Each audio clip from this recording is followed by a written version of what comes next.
hälsoskansen välkommen till Frankfurt. Och då sikkerhetssettet så besøk blir sikkert med sikkerhetsbeltet fastet.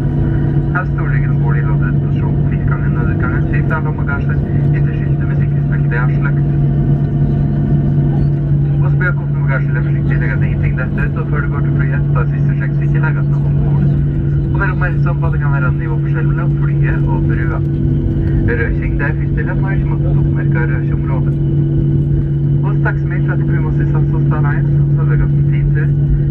Jeg ønsker deg en fortsatt hyggelig dag, og håper å se deg om bordet snart. Welcome to Frankfurt. For safety reasons, please remain seated with your seatbelt fastened. Keep seat back and table upright. Keep the aisle and emergency exits free of all hand baggage until the fasten seatbelt sign has been switched off. Please be careful when opening the overhead compartment to prevent baggage from falling out.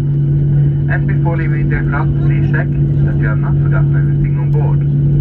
When disembarking, please observe a possible difference in level between the aircraft and the gate bridge. And smoking is only permitted in designated smoking areas. We would like to thank you for flying SAS and Starlines. We hope you had a pleasant flight, wish you a nice day, and look forward to seeing you again soon.